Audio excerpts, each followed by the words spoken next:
morning guys, good morning. So ngayon guys, susubukan naman natin mag long drive kung ilang full tank po ang magagamit natin sa isang full tank natin, no? Kung ilang kilometro ang full tank natin. So kung ngayon ay dito pa sa bahay, sa labasan pa lang po. So pabiyahe tayo sa using relive para malaman nyo kung ilang kilometro ang tatakbohin natin, at yun ang basihan natin ngayon sa relive natin. Yun ang basihan natin, no, kung ilang full tank ang magagamit natin ngayon pagig to Embyang Tunnel to Nasugbo, Batangas to Tagaytay to balikan ulit to bahay. So, ito ngayon guys, susubukan natin siya para malaman natin kung goods na goods ang ating D-type car, flexibility tuning, at ilang gas ba ang ating magagamit. So yun guys, let's go.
Good morning guys sa mga harusin natin. Ito na nga ang ating post kanina.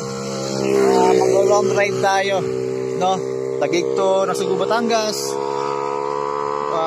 tagig to Embyang Tunnel to Batangas to Tagaytay at pauwi ng bahay. So hindi na po ako huminto ng Embyang Tunnel kasi napakarami ng tao, no? Sobrang dami ng tao. So ako ay nagpapahinga muna guys kasi babad tayo, walang pahinga.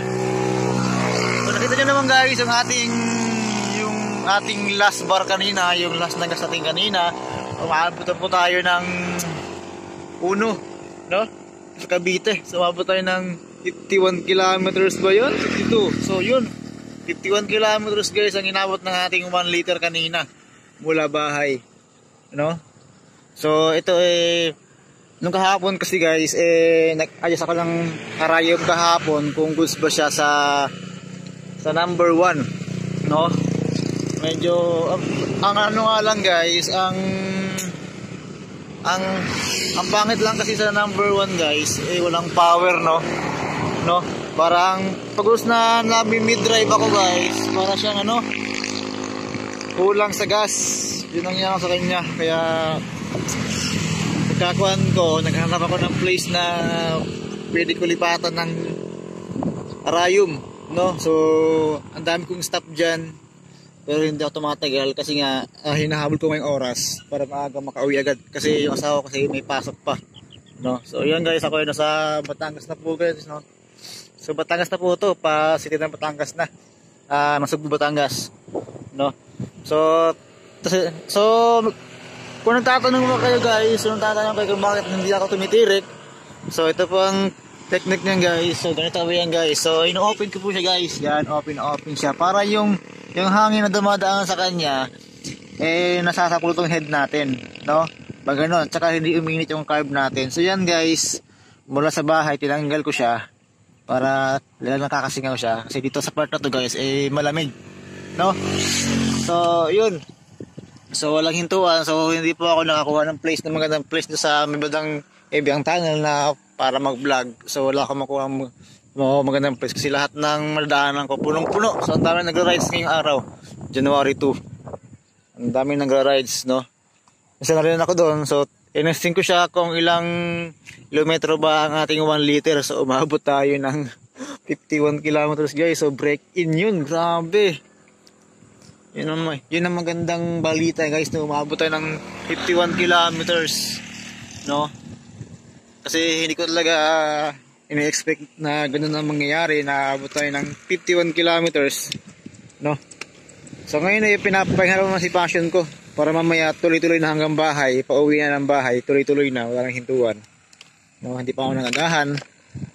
So ito yung side guys na papuntang Ebyang Tunnel. Ayan, diba? Bababa ko lang guys galing kay Ebyang. So tuloy-tuloy yung biyahe ko, walang hintuan. So 2 hours. So mula sa bahay 5:10 ba o 5:11 na dito. 2 hours lang biniyahe ko guys. So grabe yung bilis ko. 2 hours lang biniyahe ko. Nandun na agad ako. Wala sa traffic case So yun. So tuloy-tuloy talagang mamaya guys. Update talagang mamaya. Update ulit. Kasi naka-record naman yung ating trip via relive. So yan guys, makikita ninyo ako sa dumadaan at yung mga stop ko. Kada stop ko guys humihinto talaga ako. Kada stop ko pinupost ko yan, nagpipicture ako para makita ninyo yung mga dinadaanan ko at hinihintuan ko, at yung mga gas station na dinadaanan ko, makikita nyo rin dyan. So yun guys, stay tuned guys hanggang mamaya guys kung ilang kilometro ang ating tatakbuhin sa isang full tank, no? Yun guys, let's go!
So hello guys, so magandang morning. So ngayon guys alas 8 na, so mag-9 na, no? Puntaan natin, sabaya tayo. So tayo ay nasa Tagaytay na, no? Hindi na ako nakapag-vlog sa malalapit kasi mga nahihintuan ko lang nakikita magandang spot. So hindi na ako nag-vlog. So natingin ako ng magandang spot so wala akong makita magandang spot na pwede natin hintuan. Dito lang talaga, no? Pwede naman, paligid ko. Tara dito yung Taal Volcano. Maulap. Alam ko na nausok, so hindi pala. So yun lang guys, upload guys. So dito na gusto nating passion until na hindi ko sa tumitirik. Hindi natin ko tumitirik. Wala talaga. Dito na ko tumitirik guys. Sulit ko, no? So yun guys. So diretso na ako sa bahay. Diretso na ako neto. So doon na ako dito na ito tatapos, no? Sa bahay na tayo. So, let's go. Ikit sa atin.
lang guys, kakarating ko lang.